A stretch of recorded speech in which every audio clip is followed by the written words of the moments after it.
उत्तर प्रदेश की राजधानी लखनऊ के नाका क्षेत्र में उस समय हड़कंप मच गया जब नाका क्षेत्र के आर्य नगर में 3 से 4 मंजिला 2 बिल्डिंग ताश के पत्तों की तरह जमींदोज हो गईं।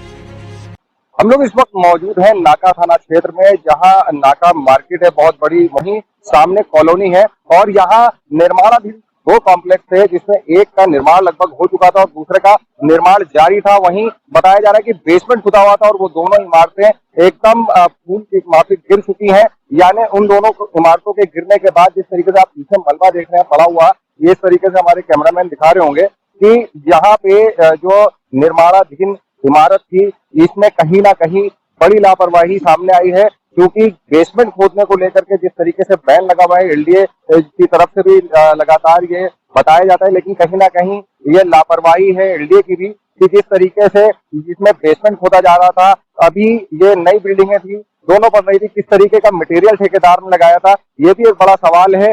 2 बिल्डिंगें एक साथ जो है वो गिरी हैं, ताश के पत्तों की तरह ये नीचे आ गई हैं और इन बिल्डिंग में हमने देखा है कि यहाँ पे जो है जिस तरीके से अभी चीजें सामने आई हैं, भीड़ है, लोगों में दहशत का माहौल है। वहीं दूसरी तरफ हमको ये भी देखने में मिला है कि जब यहाँ नगर निगम टीमें पहुंची हैं, एलडीए की भी टीम यहाँ पे आई है, अब इस मलबे को हटाने का काम जारी है। पीछे हम लोग चलते हैं, बात करते हैं। यहाँ पे नगर आयुक्त भी मौजूद हैं, एलडीए के वीसी इंद्रमणि त्रिपाठी भी मौजूद हैं। चश्मदीद क्षेत्रवासियों का कहना था कि एलडीए के कुछ भ्रष्ट अधिकारियों की मिलीभगत से ठेकेदार बेसमेंट खोद रहा था। इसी दरमियान 2 निर्माणाधीन बिल्डिंग अचानक गिर गईं। बिल्डिंग गिरने की जानकारी पाते ही मौके पर पुलिस प्रशासन व नगर निगम के साथ ही एलडीए के अधिकारी और कर्मचारी मौके पर पहुंचे। उनके द्वारा दी गई जानकारी से पता चला कि इस हादसे में कोई जनहानि नहीं हुई है, मगर मकान में रह रहे लोगों का सारा सामान मलबे के नीचे दब गया है। वहीं नगर निगम द्वारा मकान के मलबे को हटाने की कोशिश की गई तो उसमें रहने वाले परिवार के लोगों ने मलबा हटाने का विरोध किया और जमींदोज हुए मकान में 70 सालों से रहने वाले परिवार वालों ने एलडीए से रहने के मकान की डिमांड की, जिसके बाद एलडीए द्वारा बिजनौर के शारदा नगर में मकान देने का आश्वासन दिया गया तो परिवार वालों ने मलबा हटाने का विरोध बंद कर दिया, जिसके बाद नगर निगम द्वारा मलबा हटाने का काम शुरू किया गया। इस संबंध में नगर आयुक्त इंद्रजीत सिंह व ध्वस्त हुई बिल्डिंग में रहने वालों और क्षेत्रवासियों ने क्या जानकारी दी, आइए देखते हैं। लगातार आप देख रहे होंगे पीछे भीड़ जो है वो बहुत ज्यादा आ चुकी है और मोहल्ले के जो लोग हैं, क्षेत्र के जो लोग हैं, वो यहाँ लगे हुए हैं। मैं 2 मिनट बात कर लेता हूँ। इंद्रजीत सर, नगर आयुक्त हमारे साथ हैं। सर, ये जो बिल्डिंग गिरी है, क्या समय था इसका और क्या प्रॉब्लम थी, किस वजह से ये बिल्डिंग गिरी है? बिल्डिंग जो एक अंडर कंस्ट्रक्शन बिल्डिंग, 2 बिल्डिंग थी, इसके साथ में बिल्डिंग में कंस्ट्रक्शन चल रही थी। तो सुबह जो यहाँ पे किराए पे रह रहे थे, उनके द्वारा कंप्लेंट की गई थी कि ये बिल्डिंग जो कंस्ट्रक्शन चल रही है, इसके कारण इश्यू है। सुबह डिस्ट्रिक्ट एडमिनिस्ट्रेशन द्वारा और पुलिस द्वारा इसको खाली करा दिया और इसके आसपास पूरा सील कर दिया। और इसके बाद जब ये 2 घंटे पहले बिल्डिंग की जांच की गई तो उस समय कोई भी इसके अंदर नहीं था। और अभी जो है मलबा उठाने की कार्रवाई एलडीए और नगर निगम द्वारा की जा रही है। एलडीए की टीम आ चुकी है। अगर कोई बिल्डिंग रेगुलेशन का वायलेशन पाया जाता है तो एलडीए द्वारा सख्त से सख्त कार्रवाई। अच्छा, इसमें लग रहा है कि बहुत ज्यादा लापरवाही, क्योंकि दोनों बिल्डिंगें बन रही थी, एक में बेसमेंट खोद रहा था, बेसमेंट लगातार कहा गया है एलडीए की तरफ से भी कि यह नहीं खोदा जाएगा, इसमें क्योंकि इजाजत नहीं मिलती है, फिर भी ये इस तरीके से काम हो रहा था। क्या लगता है कि किसकी सबसे बड़ी लापरवाही सामने आ सकती है? ये आपको एलडीए क्लियर करेगा, क्योंकि बिल्डिंग रेगुलेशन ये सब उनके प्रयोग का पास वो अपनी इसमें टीम लगी हुई है, तो वो इससे अपना जांच करके कार्रवाई की। सर, किसी तरह का कोई विरोध आया है क्षेत्रीय जनता से कि मलबा उठाने को लेकर के या किसी बात को लेकर ऐसा कुछ सामने? नहीं, ऐसा कुछ नहीं।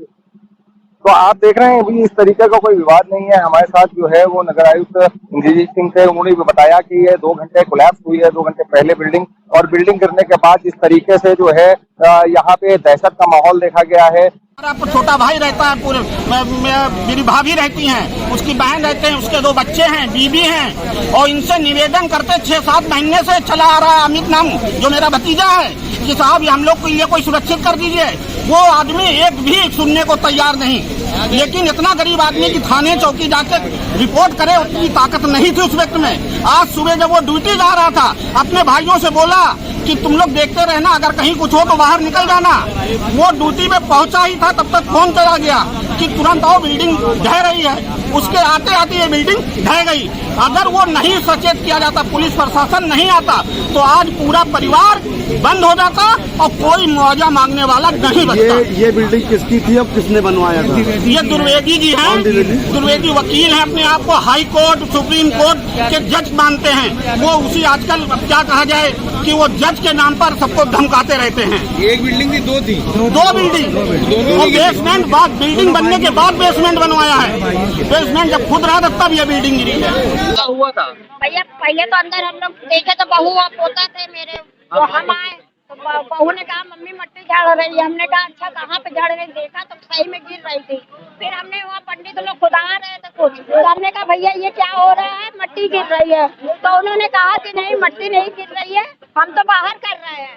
हमने कहा अच्छा बगल में बेसमेंट खुद रहा था, तो हम वहाँ पे गए। बगल में बेसमेंट खुद रहा था। वहाँ पे गए, वहाँ जाने के बाद हमने उनसे कहा भैया यहाँ खोद रहे हो, बेसमेंट गिर रहा, वो कमरा खोद रहा है क्या है? तो कहता नहीं हम लोग उस साइड पे कर रहे हैं। लेकिन फिर उसमें से दो आदमी आए, देखा, कहा कि हमारी तरफ से नहीं हो रहा है, लेकिन उन्होंने ये इतना जरूर कहा कि आप लोग बाहर आ जाओ ना तो ये गिर जाएगा। अच्छा, तो आप लोग सब लोग सुरक्षित हैं? नहीं हम लोग भैया सब सामान निकाल पाए आप लोग?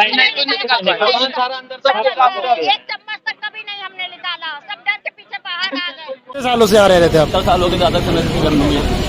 कैसे ये दुर्घटना हो गई? दुर्घटना ऐसी हुई है, हम लोग किराएदार थे, मकान मालिक ने अपनी मर्जी बनाना शुरू कर दिया। हमसे क्या मतलब है, अपनी बिल्डिंग बना रहा वो, तो उन्होंने पिलर से लेके ऊपर बनाया। और जब उन्होंने मेरी दीवार तोड़ी तो हमने ऑब्जेक्शन करा, तो उन्होंने कहा 10 बार दीवार खड़ी कर देंगे। दीवार इन्होंने खड़ी करके इन्होंने पिलर पे पिलर दे के इन्होंने 3 मंजिल बिल्डिंग खड़ी कर दी। और बगल वाली बिल्डिंग कंस्ट्रक्शन का काम चल रहा था, वो होते होते जब उनकी बिल्डिंग तैयार हो गई, रहने लगे ऊपर आके, तो नीचे बेसमेंट उन्होंने खुदवाया।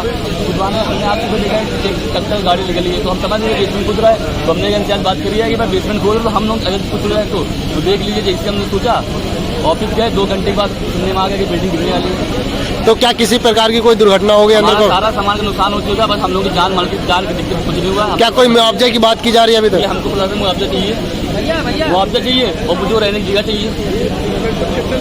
हम लोग 5 जने थे, मतलब हमारी फैमिली 5 जने रहती है। वो जो बिल्डिंग बनवा रहे थे वो लोग यहाँ नहीं रहते थे। अपने सहयोगी इरफान अशरफी और कैमरा पर्सन इरशाद हुसैन के साथ Junaid Pathan, 9 PM news live, Lucknow. 9 PM news, हम दिखाएंगे झूठ को सच का आईना। सच के लिए देखते रहिए 9 PM न्यूज।